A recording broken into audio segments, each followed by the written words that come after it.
soit ton nom, Jésus. Que ton nom soit loué ce matin. Mettez mal à l'usson. Parce que tu es celui qui existe par lui-même. Existe par toi-même. Ton amour est profond. Seigneur, ta vie c'est comme tout un monde. Et quand nous sommes plongés dans ta vie par le Saint-Esprit, nous sommes plongés dans ton royaume. Et tu nous changes de nature. Merci parce que tu es Seigneur. C'est l'arc de vie. C'est mère de vie. La mère de vie, Seigneur. S'il y a des mères qui soutiennent les nations, qui soutiennent les pays, s'il y a des lacs qui soutiennent, Seigneur, des contrées, mais toi, tu es la piscine de vie. Et la Bible nous dit que de toi coule le fleuve d'eau vive. À cause de toi, la vie jaillit, Seigneur, de notre corps mortel. Et quand nous tenons là devant toi, Seigneur, c'est pour reconnaître que tout a été fait par toi et pour toi. Nous avons le nom Jésus. Et si tout était à recommencer, nous choisirions Jésus. D'emblée Jésus. Que la gloire, l'honneur revienne à ton nom. Pour ces temps, pour ces cultes. Au nom de Jésus, nous disons Amen. Est-ce qu'on peut acclamer les Seigneurs en même temps?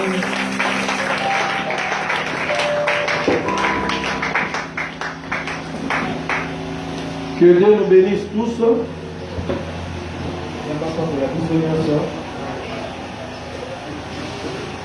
Que Dieu bénisse sa parole ce matin.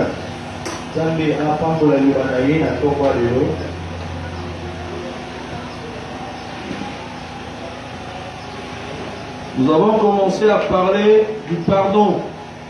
Nous avons commencé à parler du pardon il y a plusieurs dimanches déjà.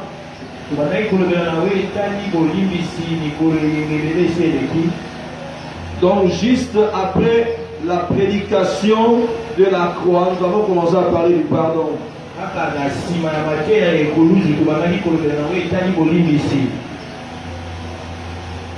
Nous sommes dans le texte de Matthieu chapitre 6. Verset 12.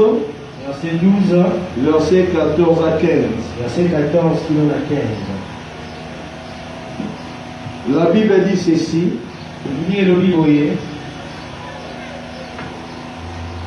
Dans la prière pédagogique de Jésus,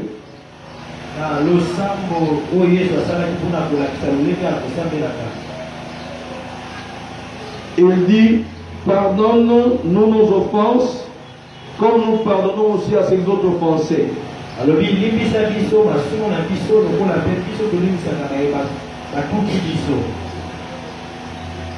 Et si vous pardonnez aux autres leurs offenses, votre Père Céleste vous pardonnera aussi. Mais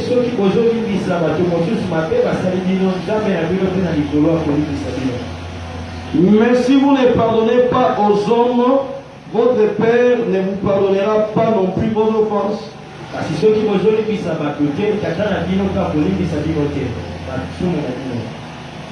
J'ai expliqué le pardon comme un jugement de Dieu.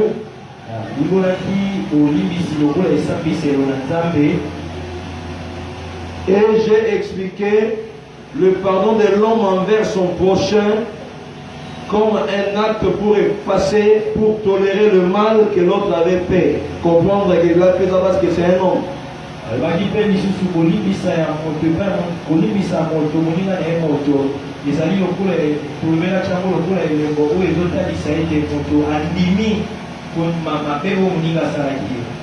Il faut pardonner à soi-même. Il faut pardonner à ses frères et sœurs dans la foi. Il faut pardonner à ses parents et membres des familles. Et nous avons dit qu'il faut pardonner aux non-croyants et à nos ennemis. Nous avons pris le temps de montrer l'œuvre du Saint-Esprit dans les pardons.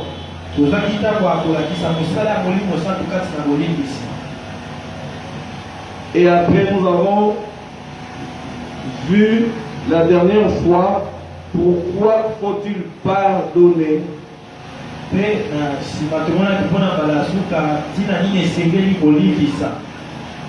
Pourquoi faut-il pardonner? Ça, c'est ce que nous avons vu la fois passée.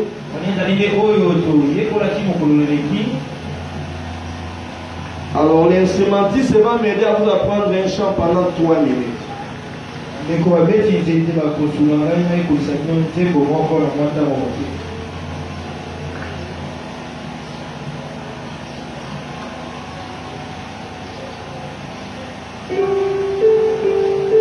Chez nous, quand j'ai fait ça, ça signifie sol. Ça signifie sol. Ok. Avec quelqu'un qui a mes fautes, chaque fois le passé, on fait ça, il fait ça, il fait ça. C'est le langage des instrumentistes. Hein? Do, ré, mi, fa, sol.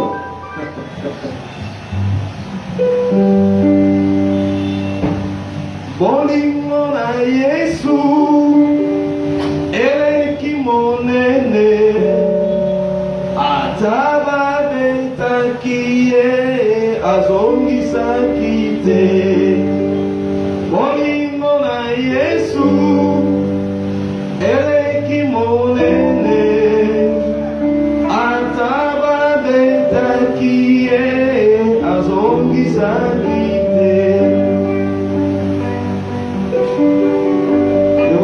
Difficile.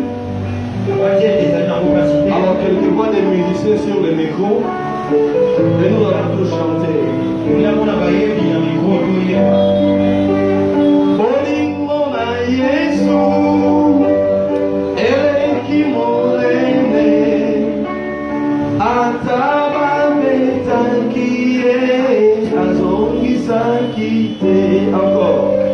Bolingo na Yesu, eleki monene, ataba betakiye, azongisa kite. Bon, maintenant par les musiciens de l'église.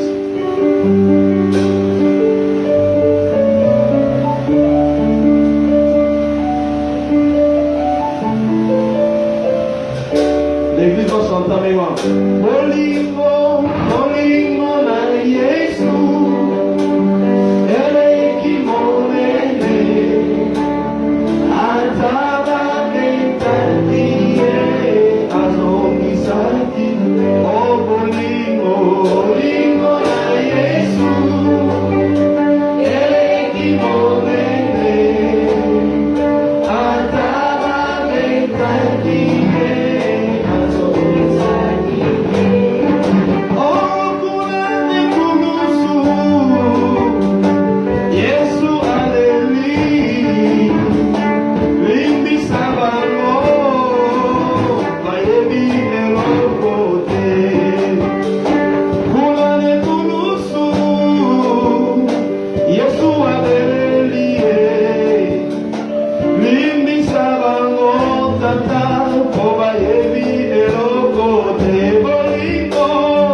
J'ai appris cette chanson, j'étais encore à l'école primaire.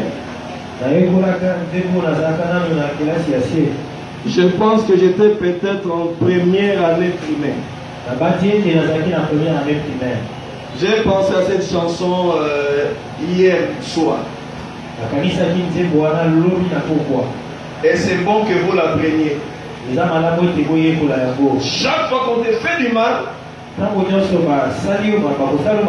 pense à l'amour de Jésus. Pourquoi nous devons pardonner? Nous avons dit au numéro 1, c'est un ordre de Dieu. Moi, je vais vous donner 10 raisons. Il y a des raisons qui sont pratiquement théologiques. C'est-à-dire ce sont des raisons qu'on peut trouver bibliquement d'une manière systématique. Mais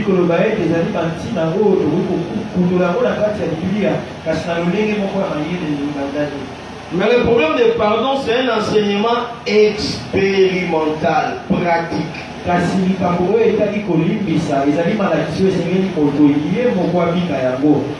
fait partie de la théologie biblique et de la théologie pratique.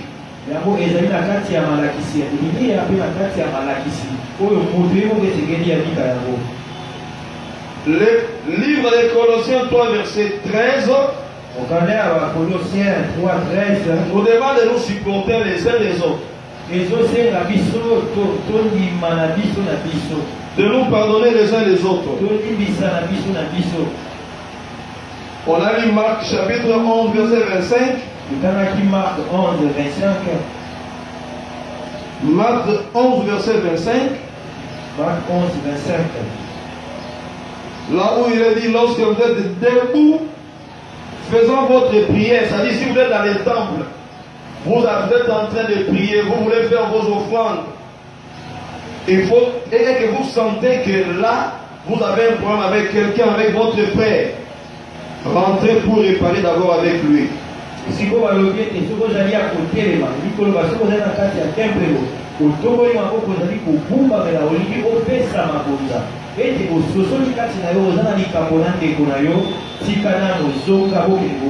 Ici, regardez. J'ai mélangé deux versets. Parce que le moment des offrandes, le moment des prières, le moment d'adoration, c'est le moment des cultes. Ça veut dire que si vous voulez faire un bon culte devant Dieu, et que vous sentez que vous avez un problème avec votre frère,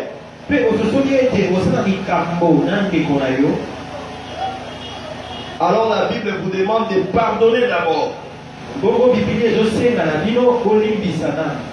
La Bible dit pardonnez afin que votre Père qui est dans les cieux vous pardonne aussi vos offenses. Bien lobi limbisa ko ete tata na bino azana likolo pe alimbisa masumu na bino. Et celui qui veut donner l'offrande, Boko oya linja pesa mabonza. quand il comprend qu'il a un problème avec son frère, Soki asusoni ete azana likambo na ndeko na ye.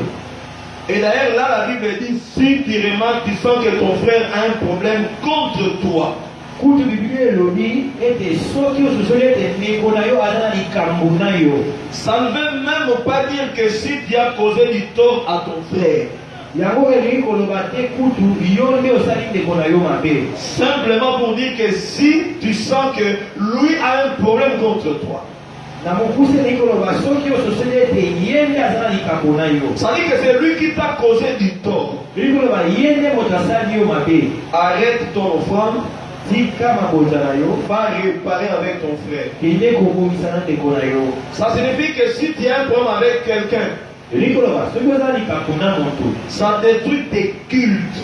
Yango ekobetisama ya ngani. Et d'où Dieu donne l'ordre de pardonner d'abord. Nde bongo nzambe apesi mitindo na ino olimbisa. Christ donne l'ordre de pardonner. Kristo apesi mitindo ya kolimbisa. On appelle ça dans l'étude biblique ordre direct. Babengaka yango na malakisi ya Biblia motindo oyo ye mbala moko. Ça dit, il n'y a pas de chercher non les contextes. Au nom tel qu'on est là, on doit chercher d'abord à comprendre qu'est-ce que c'est. Non, c'est un ordre. Même si tu trouvais les contextes, c'est un ordre biblique. Ne sort jamais les autres contextes. Wana ezali mitindo ya kambala moko kuna kutu zana kosa toluka esalama kindenge nini ezalaki ndenge nini motindo oyo ewuti na Biblia yango ezalaka ntango nyonso na kati ya lolenge oyo esalanelaki makambo. Bien que le langage de Jésus devant l'offrande doit être considéré comme une extrapolation. Atako elobeli ya Yesu liboso ya bakonza yango esengeli emonana lokola alobeli yango kongo likolo na nyonso. Donc vous qui êtes là, yango bino bozali awa comme vous qui me suivez directement sur Facebook ou sur YouTube, lokola bino mpe bozotala ngai bozolanda ngai mbala moko na nzela ya Facebook mpe YouTube. pardonner c'est un ordre de Dieu. Kolimbisa ezali mitindo euti epai na Nzambe. Ça ne se discute pas. Yango baswanelaka yango te. C'est à toi de faire un effort de comprendre qu'est-ce que tu dois faire pour exécuter cet ordre. Likambo ezali yo nde esengeli oluka oyeba nini esengeli osala mpo tia yango na misala. J'ai béni Dieu pour mon nouveau chef au travail. Napamboli Nzambe mpona mokonzi na ngai asika na mosala. Quand il se réveille et qu'il me voit, il dit bonjour conseiller. Ntango alamukaka soki amoni ngai bama na ngai mbote conseiller. J'ai besoin de toi au bureau. Naza na posa na yo na bureau. Alors quand je travaille avec lui, bongo soki nazosala na ye mosala elongo. lui n'a pas besoin de donner tous les ordres. Ye azala na posa te apesa mitindo nyonso. Il suffit qu'il dise conseiller, suis-moi. Sekeli aloba kaka conseiller landa ngai. C'est à moi de comprendre tout ce qu'il est en train de faire. C'est à moi de comprendre tout ce qu'il veut. Et quand il s'arrête, je dois continuer le travail. Ezali nde ngai esengeli nayeba oyo ye azosala mpe esika nini tozokende mpe esika oyo asuki eza ngai nde esengeli nakoba kosala mosala. Parce que c'est un ordre. Po ete ezali motindo. Amen. Deuxième raison. Ntina mibale. Pourquoi il faut pardonner? Mpona nini esengeli kolimbisa. Nous avons dit c'est pour être pardonné par Dieu. Tolobaki mpo biso mpe tolimbisama epai na Nzambe. Matthieu chapitre 6 verset 14 à 15, ça nous dit ça clairement. Matthieu 6 verset 14 à 15 elobeli biso yango polele. En français on dit condition sine qua non pour être pardonné. Na français balobaka ezali mpena libisa oyo esengeli esalema kaka mpo moto alimbisama. Ça dit on peut s'en passer, on ne peut pas aller ni à gauche ni à droite. Il faut respecter ça pour être pardonné. esengeli tosa yango kaka okoki kokende na loboko ya mwasi te mobali te mopanzi te esengeli kaka kosala yango. Vous savez pourquoi en RDC nous prêchons beaucoup la délivrance, nous faisons des ministères de délivrance, mais quand nous regardons la vie des membres de nos églises, beaucoup d'entre ces gens que nous faisons passer par des délivrances sont toujours dans les combats, surtout dans leur famille. Oyebete na mboka RDC tumesani kotea batu matea kokangola kulekisa bamona bakokangola bango mingi batu bandimi oyo tozokangola bongo ina bango ezotikala kaka bongo pe mingi bazana bitumba ya bafamille na bango. Mais moi je vous apprends que les délivrances qui échouent très souvent, ce sont des délivrances où les gens qui ont été offensés n'arrivent jamais à pardonner leurs offenseurs. Kasi ngala jebisa bino mbala mingi bakokangola bango esimbaka te eza mingi ya batu oyo balimbisaka te bato basala bango mabe. Les jours à venir, si Dieu va m'accorder le temps, je pourrais passer un enseignement sur la délivrance en ligne, en direct.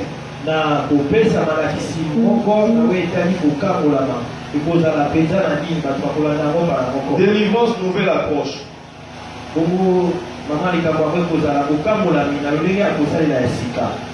Quand vous ne savez pas pardonner,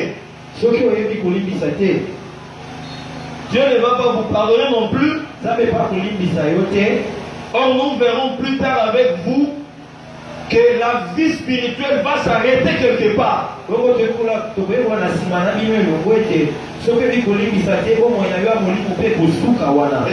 ne va plus marcher après.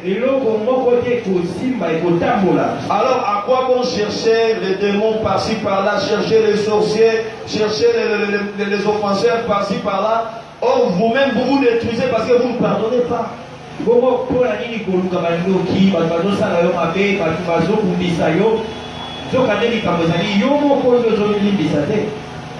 Apprenons à pardonner. Vous me suivez en direct, apprenez à pardonner. C'est une condition pour être pardonné par Dieu. Je sais que vous posez une question. Bon, à supposer que je ne pardonne pas. Que veut dire cette phrase-là? Parce qu'on dit, pour que je sois pardonné, Dieu me pardonne, je dois pardonner à un autre. Bon, si vous voulez que je ne pardonne pas, qu'est-ce qui va arriver? Que veut dire Dieu ne va pas me pardonner? Ça, je vous expliquerai lorsqu'on parlera de comment pardonner.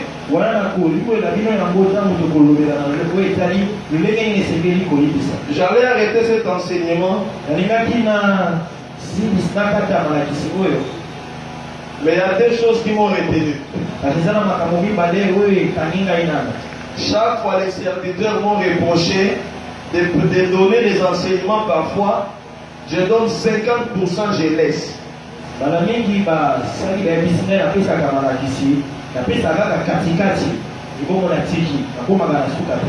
y a des deuxième raison, il y a des gens qui nous suivent en direct, qui ont commencé à pratiquer ces enseignements et qui ont besoin de les suivre jusqu'à la fin. Que Dieu nous aide à évoluer jusqu'au bout. Troisième raison, pourquoi nous devons pardonner? Pour prouver à Dieu que nous sommes ses enfants. Et il y a un verset que j'ai appris dans Crisco quand j'étais à l'écolim, j'étais de la première promotion de l'écolim de Crisco, RDC. Et ça, na verset moko na yebula kama zanga l'écolim, mana sabaki na olongo ya batu ya liboso ya école ya écolim ya Crisco ya RDC au bâtiment. Et j'ai béni toute cette promotion. Et notre monitrice s'appelait Madame Nicole, ma soeur Nicole, elle est décédée en Belgique.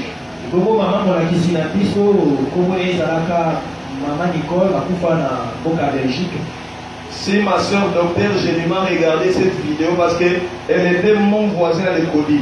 Disons ma voisine. Son petit frère était mon voisin. Gémima, il pas tali bili oyo a koyeba. Bongo leknya mobali pasaki oyo za kufana yepene longo. Cette dame nous a appris à mémoriser les versets bibliques. Deko mwasi wana alakisa biso lolenge ni ya kokanga ba verset biblique na moto. Alors, le premier verset qui m'a retenu beaucoup plus. Boko verset liboso oyo esimba ngai mingi. C'est le verset qui attire toute mon attention dans la Bible. Oyo peda esimba mingi botebi na ngai kati na Biblia. Matthieu 5, 44 à 45. Matthieu 5, 44 à 45. Regardez, moi je vais réciter ça. Tala nena koloba ngo na moto. Aimez vos ennemis. Olinga baiki na bino. D'ailleurs, j'ai déjà commencé par dire, mais moi je vous dis. Kube bali boye Yesu nde bali koloba ngai nazokisa bino. Aimez vos ennemis. Bolinga bayini na bino. Bénissez ceux qui vous maudissent. Bopambola baiko bazolakela bino mabe. Faites du bien à ceux qui vous haïssent. Bosala malamu na ba oyo bazoyi na bino. Priez pour ceux qui vous maltraitent et qui vous persécutent. Bobondela bona ba oyo bazonyogola bino mpe bazokundisa bino. Afin que vous soyez le fils de votre Père qui est dans les cieux. Na tina ete bozala bana ya Nzambe tata na bino waza na likolo. Et depuis l'âge de 12 ans, ces versets ne quittent pas ma tête. Uta moku na zanga na 12 ans na bula wana verset lo wakakai na motuke. Quand j'étais au CO, cycle d'orientation, Tango na zanga na école secondaire. en Ngirigiri, au CO, à Beloya, CO1 à Beloya.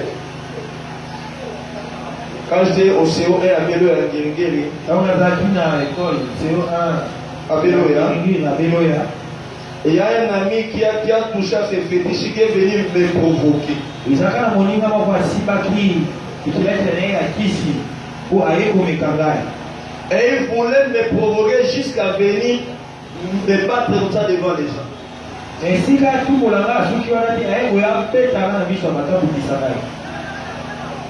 J'ai pris mon sac. Nazwi sakosi na ngai. Je me souviens bien de cette histoire. Nakanisaka lisusu malamu lisolo wana. J'ai donné mon sac à mon camarade, à mon ami Ide. Napesi sakosi wana epa moninga na ngai ide.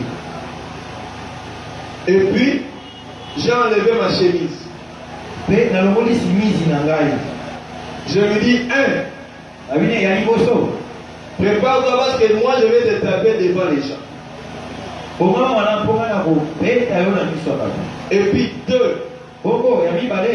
ta chaînette là de fétiche que tu as eu, je vais couper ça et puis tu m'amèneras nulle part. Sheleti na yo wana olati na kingo ya kisi oyo ozwaki na kokata yango mpe koyemanga esika moko te.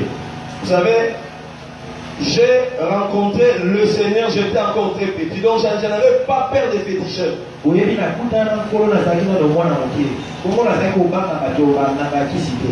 Maintenant de ce côté j'avais Jésus, bongo kote oyo nazalaki na Yesu, de l'autre j'ai dit je vais les grosser devant les gens. kote oyo mosusu nazalaki na kobonze na komelise makoki na miso ya bato. Finalement l'enseignement ici m'est remonté. Nde nasuka na yango malakisi oyo emataki ngai na motu. Aimez vos ennemis, bénissez ceux qui vous maudissent, faites du bien à ceux qui vous haïssent, priez pour ceux qui vous maltraitent et qui vous persécutent. Quand le verset là est venu, les larmes sont sorties de mes yeux. Balakoko matangi oyo emati ngai na motu oyo elobi olinga bayini na bino kosambela mpona bo bazobundisa bino bazonyokola bino olobela bango mambo malamu mbala moko maya miso etangi na lelo. J'ai vu comme si ma soeur Nicole était là. Namoni lokola ndeti ndeko na ngai Nicole azalaki wana. Et j'ai vu l'image de notre directrice, c'était maman Bijou Adiate qui était là. Etongo namoni mbala moko lili ya mama motambwisi na biso na ekoline mama Lili Adiate azalaki wana. Et puis je vois seulement un type qui vient et regarde cet ami-là. Bongo namoni mutu moko aye atali moninga wana. Il dit, monsieur, Abi na ye elenge. tu vois pas que ce n'est pas normal? Yo ozomona te ete mutu oyo esa malamu te. Tu veux provoquer quelqu'un qui t'a rien fait? Boni oyo lingo tumbula motu asali oyo eloko. Tu veux te taper moi-même? Namoko na kobeta. Allez, va-t'en! Alekende. Et puis le Messie a couru. Bongo moninga ngo atili mbango. Alors le Messie me dit, prends ta chemise, porte-va à la maison. Tu es un enfant intelligent. Bongo motu wana lobi na nga zwa sakosi na yo lata ozamona mayele tete. Et c'est aujourd'hui que je me souviens qu'il y avait l'intervention d'une autre personne. Quand vous voulez pardonner, il y a l'intervention du ciel. Et je vous relaterai comment cette intervention arrive.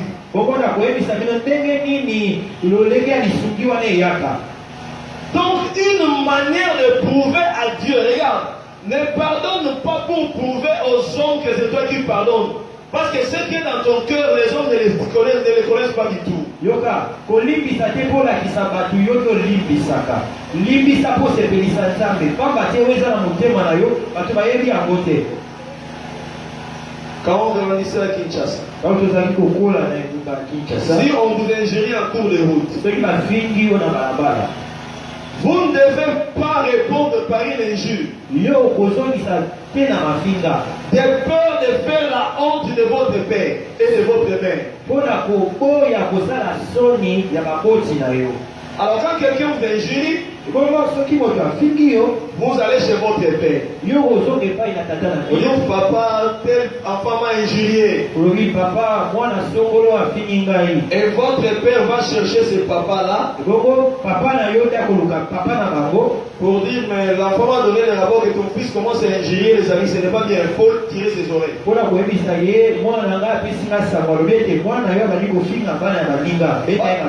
enfant bien éduqué doit faire l'honneur de son père ou de ses parents. C'est ce que Jésus voulait dire dans Matthieu 5. Il a dit, il vous a été dit œil pour œil, dent pour dent.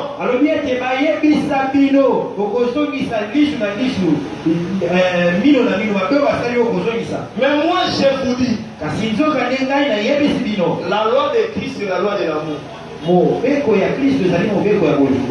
loi de l'amour fait l'honneur de Dieu comme notre Père. Ça signifie que si tu ne pardonnes pas quelqu'un, tu ne peux plus adorer. Quand tu viens devant Dieu, c'est un impoli spirituel qui vient devant le Père. C'est un mal éduqué spirituel qui vient devant le Père. C'est comme quand le papa reçoit tous les élèves et tous les enfants plutôt le soir. Alors toi tu viens là avec la saleté, tu ne t'es même pas lavé, puis tu viens là, papa, qu'est-ce que papa dira? Yo, allez, out! Eza lokola tango papa zoya baba na nyonso na pokwa yopo ye wana oza mbindo osoto na nzoto tata koloba noni na bano dima kende kosokola. Il faut pardonner pour faire la fierté de Dieu. Même si ça va te faire mal au cœur. Il faut pardonner pour faire la fierté de Jésus. Il faut pardonner pour prouver que Jésus n'a pas souffert en vain sur la croix.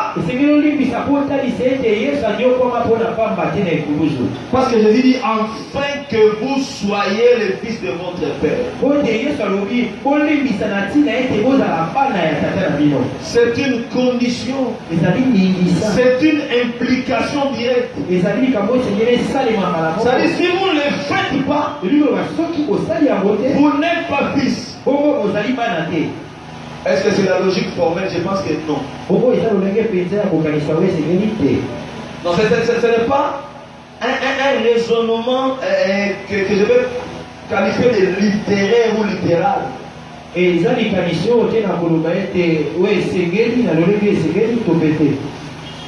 le vrai raisonnement, l'interprétation veut dire, si vous pardonnez, alors vous prouvez à Dieu que vous êtes vraiment son fils. Alors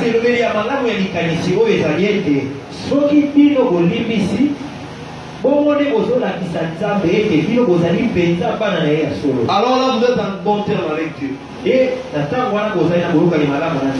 Est-ce que quelqu'un est avec moi? Est-ce que quelqu'un me comprend bien? Donc vous devez pardonner pour prouver à Dieu que vous êtes ses fils.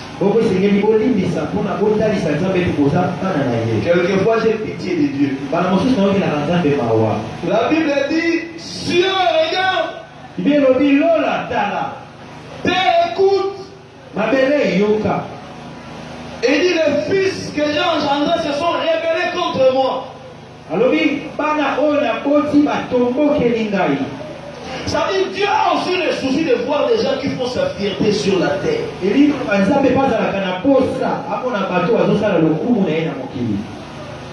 Si Dieu va me donner la renommée dans le monde, ça c'est son problème.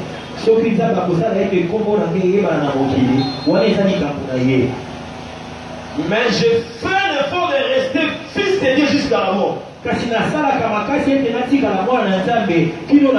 J'aime rester fils de Dieu jusqu'à la mort. Ça doit être des paroles. Il faut poser des actes qui prouvent qu'on est fils de Dieu.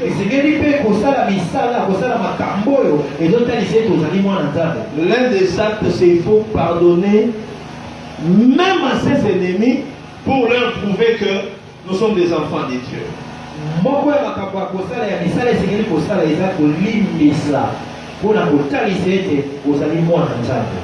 Frère, soeur, je vais vous dire une chose.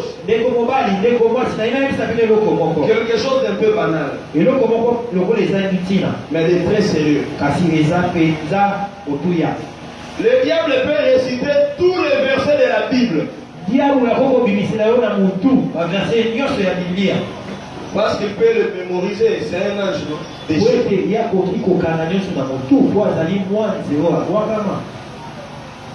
Il peut même imiter quelques versets bibliques dans la pratique.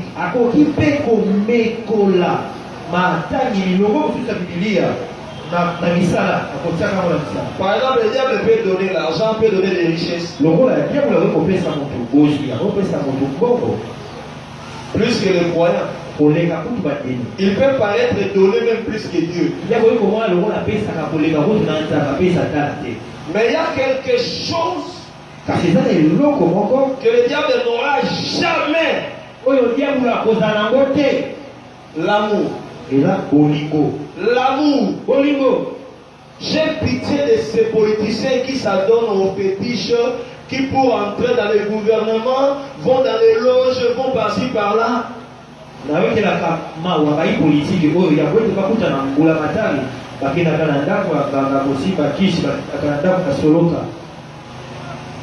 Le même diable qui leur donne l'argent, ils le font ils font plutôt souffrir tous ces gens-là. Ils leur donnent des conditions qui les font souffrir. Il les malmène jusqu'à la fin. La plupart d'entre eux comprennent que le diable donne tout, sauf le vrai amour. Mais laisse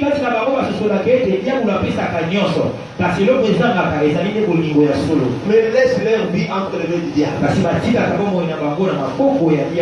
Jésus venu sur la terre n'a pas commencé par donner l'argent et tout. Il a donné d'abord sa vie comme preuve d'amour,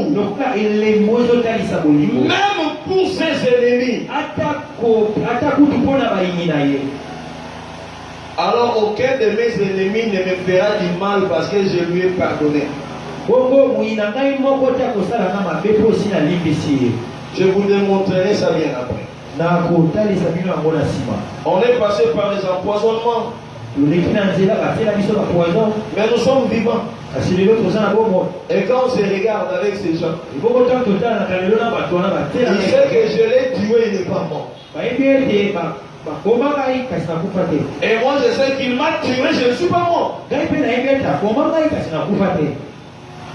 Que Dieu soit loué.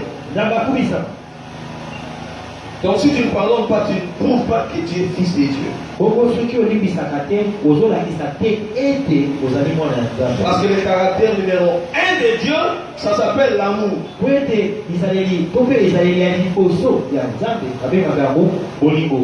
Quatrième raison. Nous devons pardonner parce que Jésus-Christ nous a aussi pardonné sur la croix.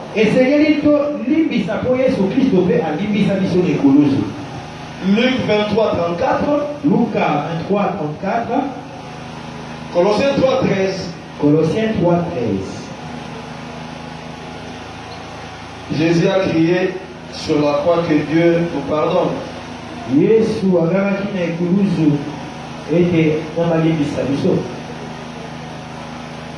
Ne craignez pas de ce que j'insiste sur ces choses.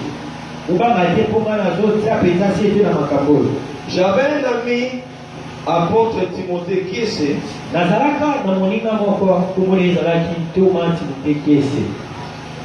Et beaucoup de grands hommes de Dieu les connaissent. Dieu l'utilisait sérieusement, cet ami-là.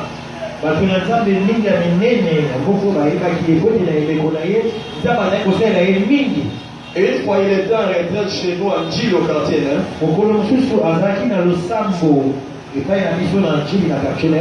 Alors Dieu lui a demandé d'amener son équipe là où j'étais avec mon équipe de délivrance pour qu'on travaille ensemble.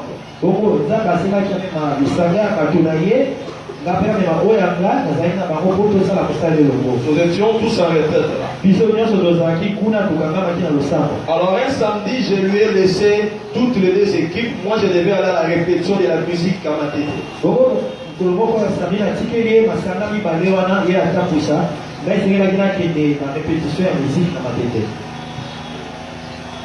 Il a commencé à prier pour quelqu'un qui est tombé depuis 15 heures. La personne montait et descendait comme dans le film des dessins animés. La personne tournoyait et tapait même contre le mur. De nature, Timothée qui ce n'était pas quelqu'un qui aimait beaucoup interroger les esprits.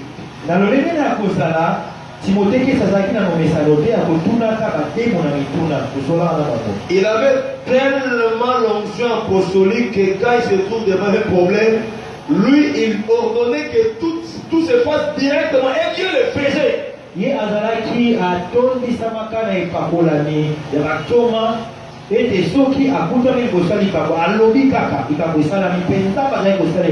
La plupart des jeunes qui faisaient rage à Kinshasa avec le terme onction, c'est Timothée qui priait pour eux.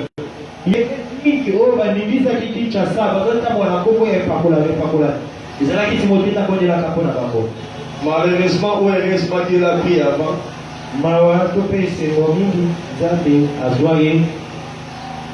Son départ m'a beaucoup choqué. Mais écoutez la suite de l'histoire. Je viens de la répétition à 19h30, je pense, ou 20h.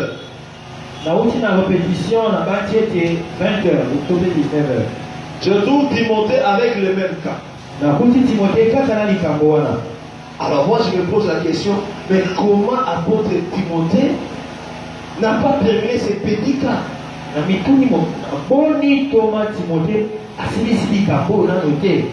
Parce que Timothée était fort en ce qui concerne la délivrance et le miracle.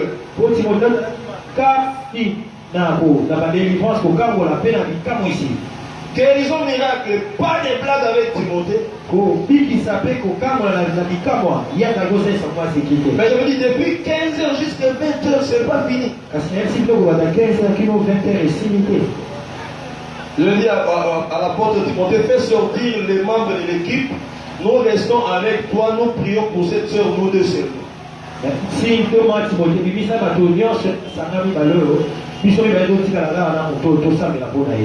avons prié de 20h à minuit. Il n'y avait pas de changement. Or le matin, Timothée devait faire un travail quelque part. Arrivé à 1h du matin. Je dis à l'apôtre Timothée, pas dormir. Laisse cette soeur-là seule. Comme il y a d'autres personnes qui observent de loin, toi vas te reposer, pas dans la chambre. J'ai demandé au Seigneur de me montrer tous les films qui sont passés depuis qu'ils ont commencé sa délivrance jusqu'à cette heure-là.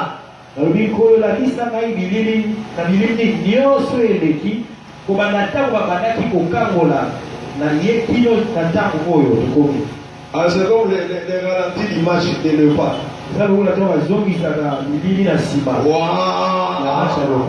Et puis ok. Je commence à revoir tout ce qui s'est passé dans le monde spirituel de 15h à minuit.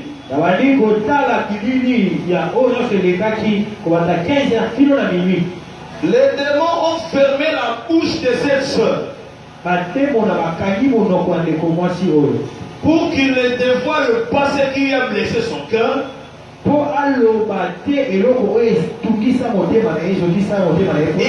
veulent pas lui laisser le temps de pardonner aux gens qui l'ont offensé. Et quand j'ai vu ça, je dis Seigneur, je crois que ça doit s'arrêter ici. Je dis, j'arrête toute manifestation au nom de Jésus. Paf, c'était fini.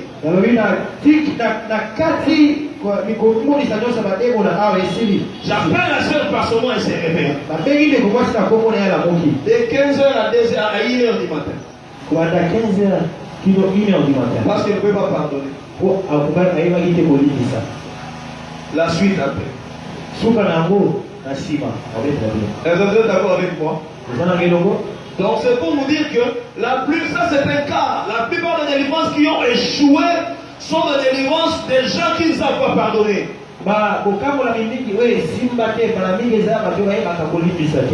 Permettez-moi d'insister. On a dit 5e raison pour ne pas dormir en colère.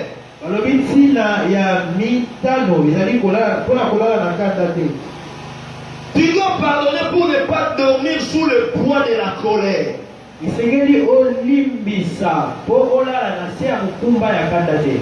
Pardon, Ephésiens 4:26. Ça dit que si vous vous fâchez, si tu te mets en colère, ne pêche point. Fais qu'avant le coucher du soleil, que ta colère disparaisse. Beaucoup de chrétiens sont tués par les démons, par des occultistes quand ils se mettent en colère.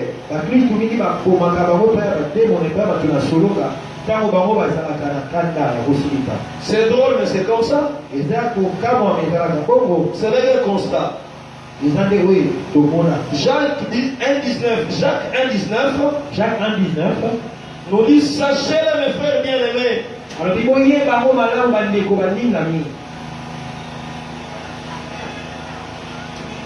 que tout homme soit prompt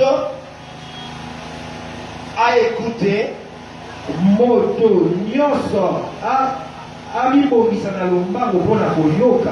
lent à parler,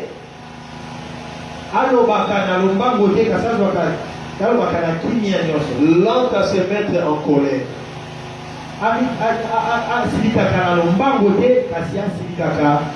Ne vous précipitez pas de vous fâcher à tout moment. Il y a un comédien qui parlait de VCD. Et il me faisait tel mari. Et il dit, toi, tout ce que tu es en train de faire là, ça va te donner au lieu de dire ABCD, ça va te donner le VCD.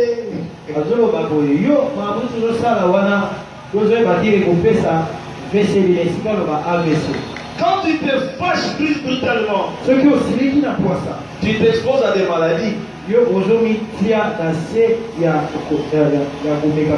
La dernière semaine, nous allons parler des maladies psychosomatiques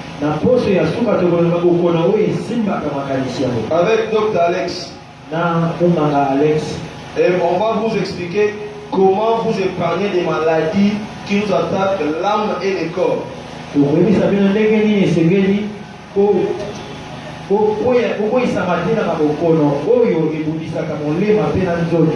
Évitez de dormir en colère. Dimanche passé, je vous ai donné tellement d'exemples, plus de 4 exemples par rapport aux effets de la colère que peut avoir un homme de Dieu sur ses fidèles, un enfant de Dieu sur ses parents, un parent sur ses enfants. Donc ça, tout jamais parlé.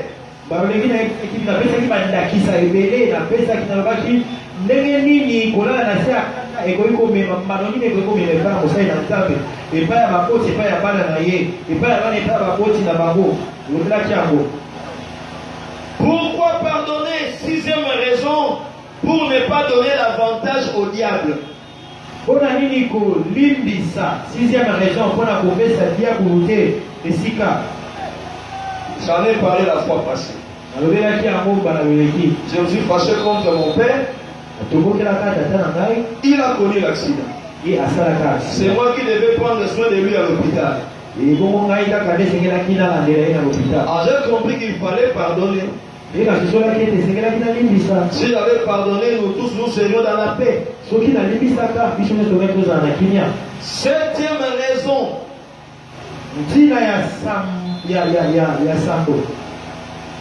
Pour garder son autorité et sa couverture spirituelle.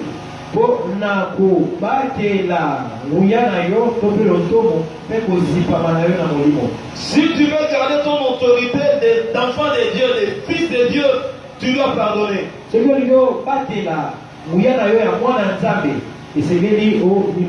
Dis à ton voisin autorité spirituelle. Autorité spirituelle. Les parents ou les maris, les époux et les épouses, le mari d'abord couvre la femme et les enfants.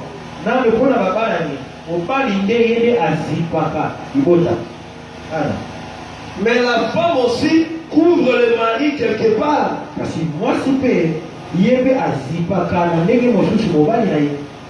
Si Abigail n'avait pas couvert la bêtise de Nabal devant David, David aurait tué Nabal.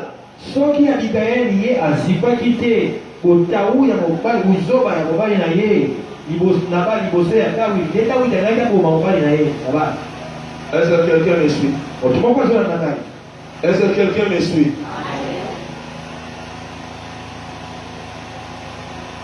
Le jour où David voulait tuer Nabal, parce que Nabal l'a humilié, Abigail n'a pas regardé tout le mal que David lui a fait.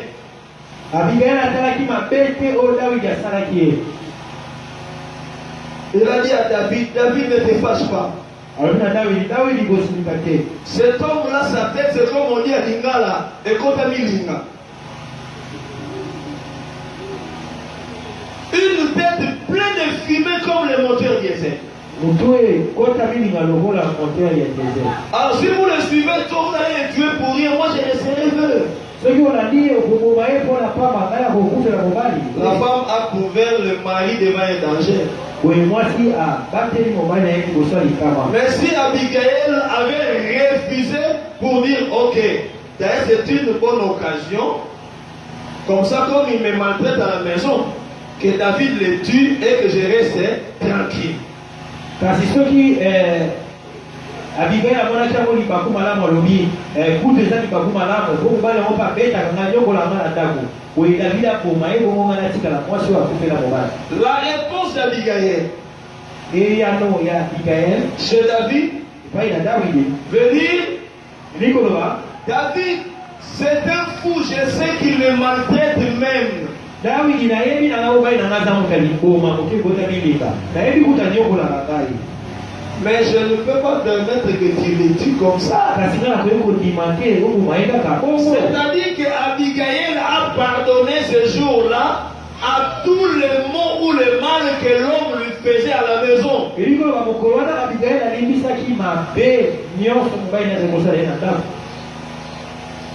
a fait ça pour garder son autorité de femme. Un homme, un papa ne peut pas dire n'importe quoi sur ses enfants, dire n'importe quoi sur sa femme pour les garder dans le monde spirituel.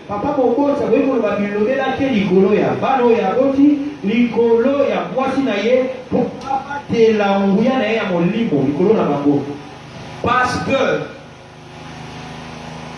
tu ne peux pas dire n'importe quoi sur les fidèles pour des petites erreurs.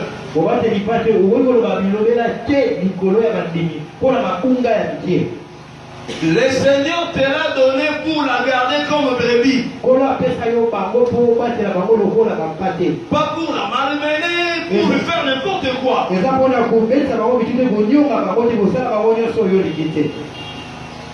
Quelqu'un se lève comme ça devant la chaîne. Toi, je vais te livrer au diable.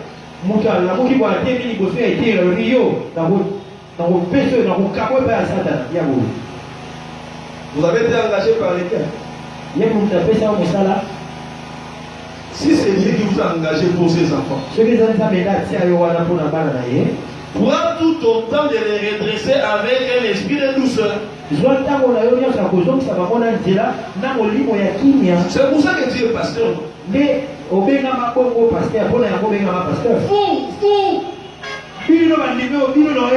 On saura qui est le pasteur de cette église. Qui est-ce que Dieu a appelé? Moi, quand Dieu m'a appelé, j'étais dans la forêt. Pasteur, montre l'invitation de la forêt. Quand Dieu m'a appelé, j'étais à la montagne de Mangengenge. Montre-nous l'invitation de Mangengenge. Pour ton engagement. Un pasteur qui n'a pas de maîtrise risque de commettre des dégâts même devant Dieu. Il va commencer à détruire les gens. Vous n'ignorez jamais l'autorité d'un pasteur. C'est pourquoi vous ne devez jamais avoir de problème contre vos pasteurs.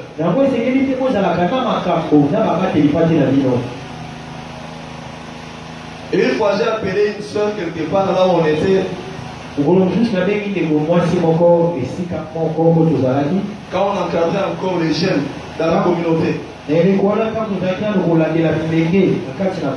dans une activité de la nuit. Ça devait commencer à 22h, je pense.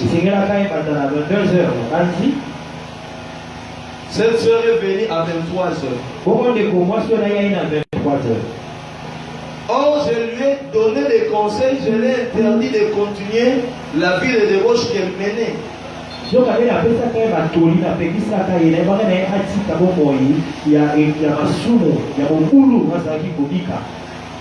Alors, elle croyait que je n'étais pas. Elle vient dans l'activité comme ça. Elle entre se met derrière.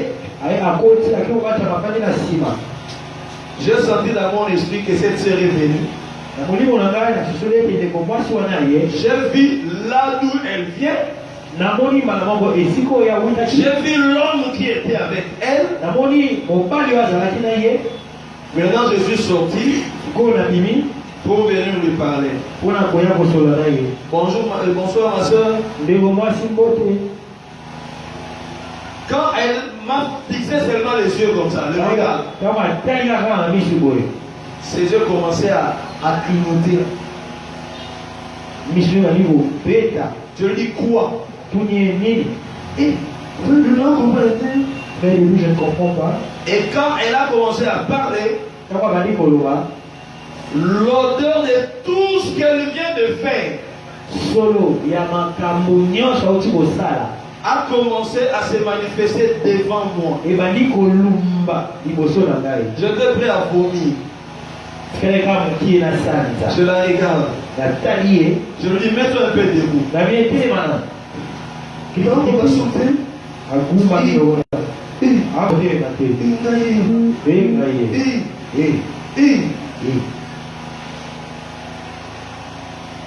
je lui dis, je n'ai plus rien à te dire. Si tu as quelque chose à me dire, tu me le dis, sinon je m'en vais. Elle commence à pleurer. Ne pas avoir. Et ça c'est quoi? J'étais allé à tel endroit. Avec un garçon. Elle devait tout expliquer elle-même. Elle a terminé la pleurer comme jamais.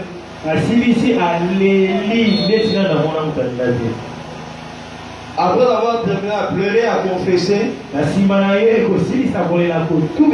je l'ai aidé dans la prière. Je l'ai aidé. Si je l'avais rejeté ce jour-là, j'allais trahir mon autorité spirituelle. Il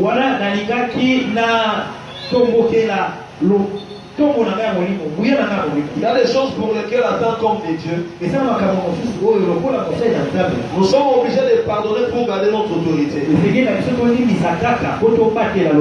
Les parents qui sont ici, vous qui êtes là, vous qui me suivez à la télé, je vais dire quelque chose qui va vous choquer. Quand votre fille est enceinte, faites attention. Faites bien attention à vous-même. Parce que votre propre décision peut tuer et la fille et le bébé.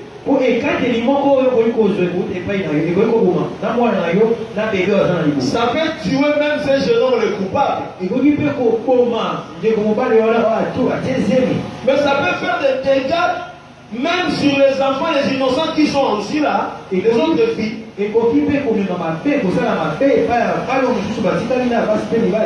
faut demander conseil comment les réparer.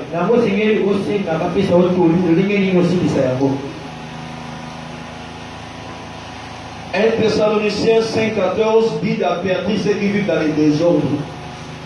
1 Thessaloniciens 5, 14. 1 Thessaloniciens 14. 5,14.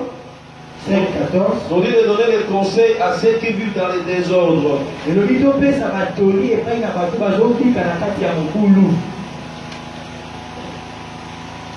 Et il faut savoir pardonner quand vous êtes une autorité. Et c'est que 2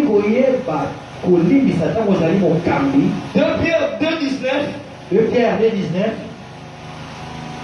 dit dans sa dernière phrase, ça dit partie B. Chacun est esclave de ce qui y a triomphé de lui. Si la colère emporte sur toi, si la vengeance triomphe de toi, ton autorité de maman diminue. Parce que la protection, tu ne seras plus capable de protéger tes enfants, ton mari.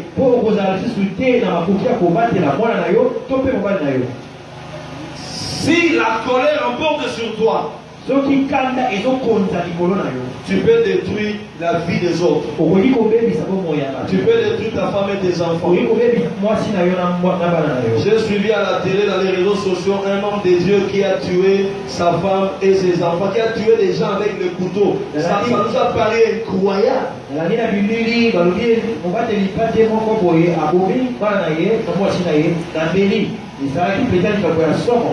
Évitez de vous promener avec de mauvaises décisions dans votre cœur ou dans vos pensées.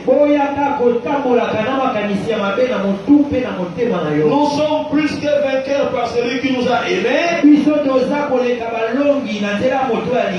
La colère ne peut pas emporter sur moi.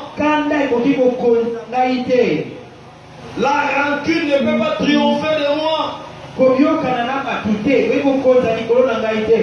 La jalousie ne peut pas triompher de moi. Vous les mamans, vous les jeunes sœurs, dans le monde de Facebook d'aujourd'hui, monde des réseaux sociaux,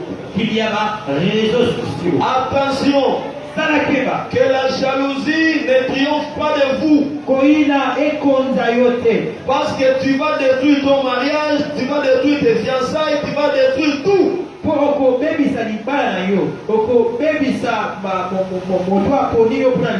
Garde ton autorité. Sois au-dessus. 8e raison. Pourquoi pardonner? Pour éviter des maladies psychosomatiques.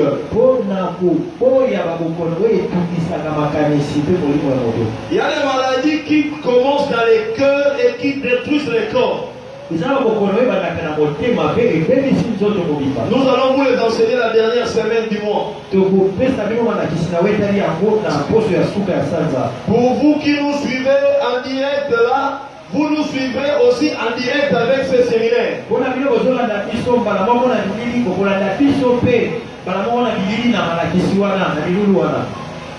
Psaume chapitre 32. Psaume chapitre 32.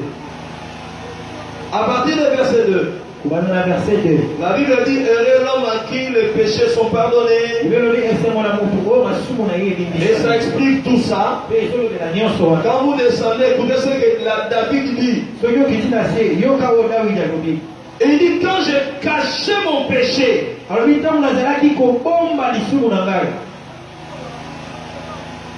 il dit, mes os s'est consumé. Ça veut dire que les remords, les blessures intérieures, les choses que nous nous cachons, la tristesse, la rancune, des mauvaises décisions, ça peut se manifester sur le corps comme une maladie. La plupart des gens qui ne pardonnent pas souffrent de la maladie d'estomac. Ils ont des maux d'estomac, des maux de tête, et parfois ils s'évanouissent sans aucune raison. Il est comme ça sur la chaise, et puis paf, il part. On réanime et puis il revient. C'était quoi? Vous êtes dans un bus comme ça, et vous croyez qu'il dort, il part. On va les payer, on termine, ils sont terminés. Et puis ça, c'est quelqu'un qui suit. Si tu ne pardonnes pas, ça va te provoquer des maladies psychosomatiques. La douleur là dans les cœurs va détruire les corps.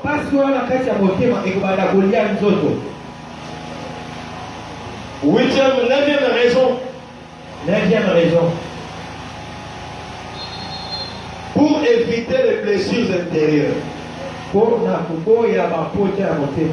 2 Samuel chapitre 13, 1 à 19. Les enfants de Salomon, des mamans différentes. Des mamans différentes. La maman d'Absalom. La maman d'Absalom. Hein? Pardon, David plutôt. Pas Salomon, David. Maman et Absalom, on est David. Et puis, Amon. Alors, quand vous lisez cette histoire, la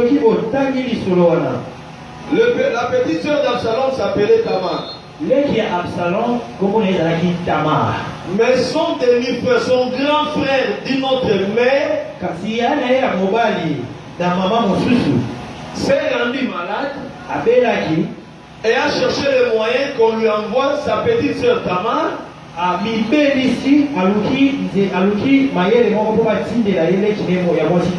Alors il a déshonoré, il a violé. Mais quand vous lisez au verset 19, regardez la réaction de Tamar. Elle a jeté les cendres, la poussière sur tout son corps. Ça signifie que je n'ai plus de la valeur comme vie. Blessure numéro 1. Elle déchire sa tunique à plusieurs places, c'est-à-dire un habit qui coûte cher. Un habit de la fille du roi, d'une princesse.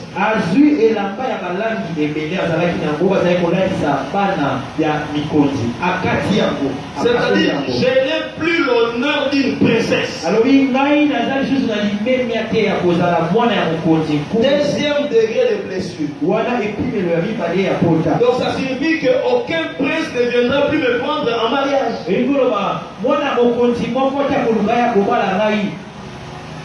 Et elle prend les deux mains. Elle vient pleurer. Papa, Papa, je meurs, papa, je meurs. azolela papa papa. Ça signifie le désespoir. Elikoloba elikia eza lisusu. Troisième degré de blessure. Wana epimelo ya misato ya pota ya motema. Et s'en alla poussant des cris. Asali kokendela azoganga azolela. On n'a pas dit s'en alla pleurant. Balobi te azokenda azolela. Quand quelqu'un est blessé comme ça, Ntango motage soki pota boye na motema. papa, vous la voyez, ah! Quand vous comprenez un gangi bongo. Papa, vous sous-entendez la personne. Quand vous comprenez mon temps, ça dépasse ça. Vous voyez quelqu'un, il tape sur la table. Ah, tiens! Disons, voilà, bête du groupe qui avait sa vie. Des réactions de blessures. Voilà ça. Et Moukassa a bon on a essayé à passer à mon thème.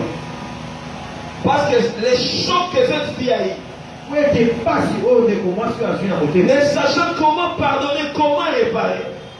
Ayeba kite ndenge ya limbisa, ndenge ya sibisa yango. Et ça ne pouvait que faire ça. Akokaki kaka sala bongo. Et quand vous lisez la suite, Bongo tali suka bisolo. vous allez voir comment elle a été vengée par ses grands frères. Okomona ndenge nini ya na ya mobali zongisaki mabe wana basalaki. Si tu ne pardonnes pas, Soki olimbisi te, sache que yeba ete tu vas souffrir toi-même. okonyokwama yo moko. Tu vas souffrir toi-même. Okonyokwamo. Tu pourras tomber malade. Okoki kobela. Tu vas faire des insomnies. Okozanga Il bapongi. y aura tellement de souffrance dans ton corps ici. Okoyoka pasi na nzoto noyo. Et ça arrivera même à un niveau où les médecins ne sauront plus te soigner. Kutu ekokoma na epimelo moko ata kominganga bakoka kopesa yo kisi te kosuka yo te. Est-ce que quelqu'un m'a compris? Moto moko asosoli ngai. Tu dois pardonner pour ne pas tomber malade. Esengeli olimbisa mpo koya na bokono te. Dernière raison, Ntina ya suka ya zomi pour laisser la colère de Dieu agir.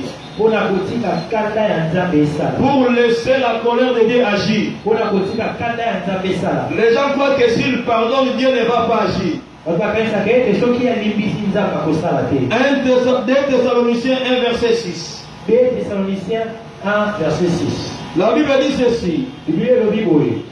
Car il est de la justice de Dieu. Car il est de la justice de Dieu. Po ete eza na bosembo na nzambe De rendre l'affliction à ceux qui vous affligent. kozongisa to mpe kosala mabe pasi na baoyo bazongisa bino pasi. Pour que Dieu se sente juste, Po ete nzambe abimona ye aza sembo. il va jusqu'à sanctionner, jusqu'à punir les gens qui nous font du mal. C'est dans le présent continu. Ye akokende akatela etumbu ayokisa pasi bato bazongisa bino pasi. C'est vrai que nous avons le pouvoir de punir aussi nous. Ya solo biso mpe toza na makoki ya kopesa etumbu. Ça, je dois vous le dire. Wala esengeli nayebisa bino. En tant que chrétien, lokola mokristo, en tant qu'enfant de Dieu, lokola mwana nzambe, nous avons le pouvoir de punir aussi. toza mpe na makoki ya kopesa etumbu. Mais la Bible nous demande d'abord de pardonner. Kasi Biblia esengi biso nanu tolimbisa. Parce que Dieu lui-même, Po ete nzambe ye moko pour qu'il se sente juste dans sa divinité, dans son essence, po amimona aza sembo na bonzambe na ye na lolenge na ya kozala. si quelqu'un te fait du mal, Soki moto asali yo mabe, alors Dieu va lui faire aussi du mal comme il t'a fait. bongo nzambe mpe akosala ye mabe ndenge asali yo. Frère, tu veux me dire, la pasteur, ça c'est écrit où? Yo koloba nanga paster ekomama wapi? Lis dans 2 Thessaloniciens 1 verset 6. Tala na 2 Thessaloniciens 1 verset 6. Tu vas me parler des contextes. Koloba nanga eloba esalamaki balobelaki yango na C'est le jugement et la justice de Dieu. ezali esambiselo mpe bosembo na nzambe. Romains 12 verset 19. Romains 12 verset 19. Ne vous vengez point vous-même. Ozongisa mabe te. Ne vous vengez point vous-même. Ozongisa bino moko mabe te na mabe. Bien-aimés, Olingami mais laissez agir la colère. kasi tika kanda esala. Quelle la colère de qui? Kanda ya nani? Continuons jusqu'à la fin. Totaka bino na suka. Car il est écrit, Po ete komama 2 points. matono mibale. À moi la vengeance, Ngai nde na kozongisa mabe. à moi la rétribution, dit l'Éternel. Nga mpe na kofutisa mabe oyo basali elobi yawe eza. Laissez agir la colère de qui? de Dieu. Je clôture en disant ceci. Est-ce que vous savez que la plupart d'entre nous sommes en colère contre les riches du pays?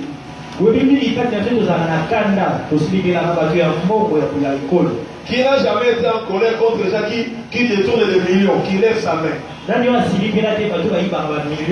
Qui n'a jamais été en colère contre les gens qui volent des millions dans ces pays? En tout cas, même moi, j'étais en colère contre eux. Ne vous fâchez pas contre moi, c'est la vérité. Mais écoutez, aujourd'hui nous sommes où? Tout politicien est en train de trembler. Toutes les autorités sont en train de trembler. Papa dans nos bureaux. Si quelqu'un dit, il y a une lettre ici. Ça vient d'où? Eh non, pas ça, pas ça, pas ça. Tout le monde sait que vous faites moindre gaffe de prison. Quand je disais aux gens, le Seigneur a dit depuis 2002, dans ce pays on va commencer à arrêter les politiciens, on va commencer à arrêter les autorités. On va arrêter les pasteurs. Les gens croyaient que c'était la blague. Les gens m'écrivaient de l'Europe et de partout. Pasteur, c'est Dieu qui a dit ça, mais on va voir. Ce jour-là, la télé. Le Seigneur a dit que les prisons vont manquer de place. Ce jour-là, Top Congo, 84, 88.4 MHz. Top Congo 84.6 MHz. Je vais seulement comme ça. Pan. Ah, dans la prison de Ndolo, il n'y a plus de place. C'est parce que c'était prévu pour tant de personnes, mais là il y a autant. Moi je dis, ah ouais, dans la prison il y a Ndolo, ici, il passe à comment il y a pas de résultat, ici, c'était, et bon, on a un camon. Alléluia. Oh, alléluia. Dis à ton voisin, Tikanzamba Sala. Laisse Dieu agir. Tikanzamba à se venger. Laisse Dieu venger. Dieu est aussi le Dieu de la vengeance. Je dis Dieu est aussi le Dieu de la vengeance. Il y a des choses que je ne saurais pas vous dire maintenant. Si vous allez m'embêter, pasteur, là, ça me l'a dit à moi, je ne sais pas que je prie pour que ma tante aussi meure. Non, je veux seulement vous dire que Dieu punit aussi. Écoutez-moi aujourd'hui. Et vous qui êtes à l'église, et vous qui me suivez en direct, n'attendez pas que ça change. Oh, les emprisonnements ici. La justice de Dieu s'est levée dans ces pays. Ça ne reculera pas. Cette justice ne dépend ni du président, ni de son gouvernement, ni des événements.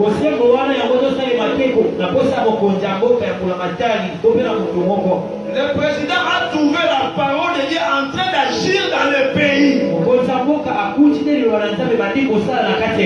S'il respecte la parole de Dieu, Dieu va l'utiliser jusqu'à la fin. Sinon cette parole va frapper tout le monde, même nous qui parlons là. Cette parole est sortie pour agir. Et cette parole ne va pas rentrer sans effet. Après le 30 juin, c'est Dieu qui sera en volant de ce pays. C'est Dieu qui sera en volant de ce pays. Ce n'est pas Diragongo qui va arrêter Dieu. Ce n'est pas les dépenses de l'état de siège qui vont arrêter Dieu. Encore moins la crise qui se vit dans notre continent. Rien ne va arrêter le Seigneur. Il ne vient pas parce que nous avons gêné. Il ne vient pas parce que nous avons veillé. Il ne vient pas parce que nous sommes spéciaux, nous autres ici les Le Seigneur vient parce que l'heure vient où Jésus doit revenir. La RDC doit faire le ministère de la mission.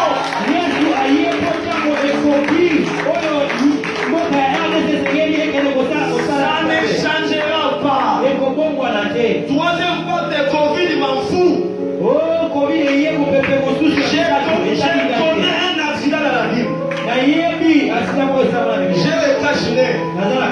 Je veux ajouter les gels hydro si c'est quoi là. Achetez même les cartons, faites prendre ça ici. Les gels ici, même marcher avec les gants. Moi je suis pas médecin. Je suis en train de voir un accident dans RDC ici, au centre de l'Afrique, entre Dieu qui vient gérer le Congo, la RDC, et l'enfant qui vient détruire la RDC. Dans votre vie, il y a un accident. Le fils unique qui donne la vie, André, Anaï.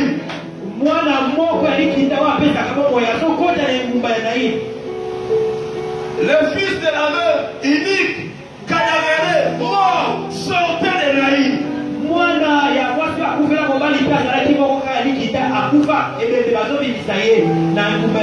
Celui qui donne la vie va se cogner contre celui qui a la mort.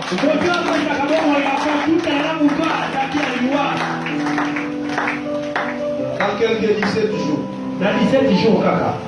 Les 30 jours. Les 30 juin. Les 30 juin. Les 30 juin. Veillez ou pas veillez. Veillez à la Gêne ou pas gêne. Covid ou pas Covid. L'amour ou pas. Inquiétude ou pas. Moi je sais que l'Éternel est en train de venir en RDC. Il vient. Le jour où Josué l'a dit, il a dit je suis le chef de l'armée céleste. Je suis le chef de l'armée céleste. Personne ne peut l'arrêter. Il est en train de venir pour prendre le volant de ce pays. Il a fait ce qu'il devait faire. Il a utilisé les gens. Il a exercé son jugement. Il continue à exercer son jugement. Mais maintenant, il veut prendre le volant. Le Seigneur veut prendre le volant de la RDC. Il veut prendre le volant de la RDC. Il veut prendre ce volant. Mais après les 30 juin 2021. Alors tout va marcher selon Dieu maintenant. Il y a des moments où on se tournait la RDC. On dit les civils sans armes ont attrapé les rebelles.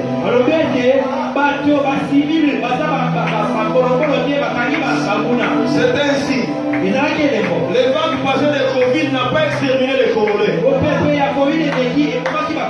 Un autre signe. Mais maintenant le problème est que les choses marcheront à la dépendance de Dieu lui-même. Si tu es chauffeur, de la même manière qu'une voiture avec vitesse automatique change de vitesse elle-même. De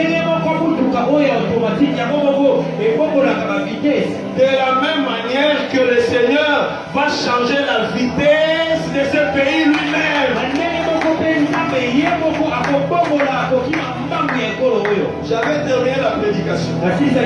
J'avais terminé la prédication. Mais je veux que ton esprit se réveille. Je veux que ton esprit soit en éveil. Je répète une chose. Le Seigneur viendra. Vous verrez des militaires qu'on n'a jamais connus dans ce pays.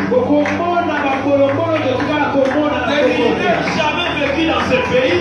La RDC sera maintenant le théâtre des miracles de Dieu. Dites aux militaires qui sont au front. Ils n'ont pas encore vu les rebelles en main. Ils verront les rebelles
jamais vu.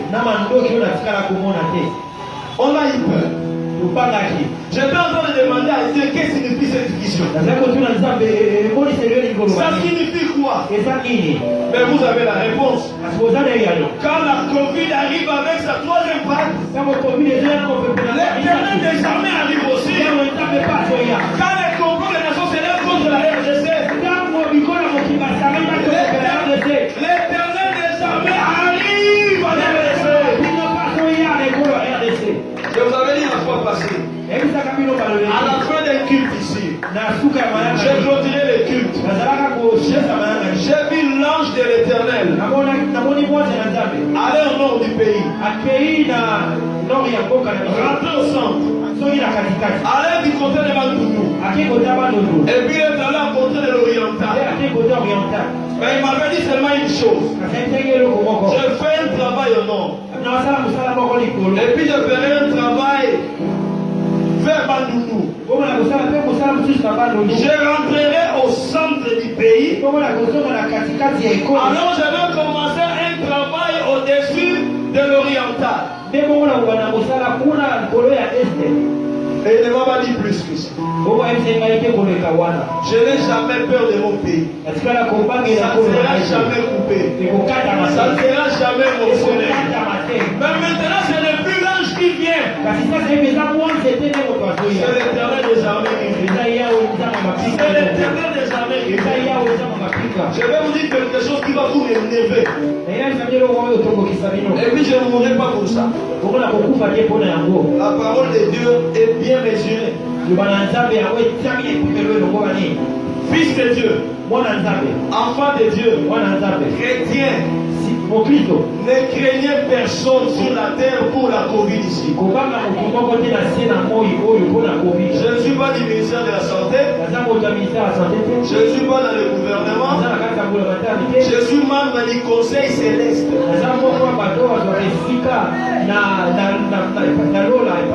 Quand Dieu prend ses décisions, il me l'annonce, je dis à son peuple. Ne regardez pas trop Covid. Parce que nous avons notre Messie, nous avons notre docteur international qui s'appelle Jéhovah Rapha. Et dans la nouvelle alliance, j'ai entendu son nom. Il s'appelle Messie Raphaël. Ça signifie sauveur. Non seulement les sauveurs, mais les dieux qui guérissent. Et Covid va rencontrer Jéhovah Rapha.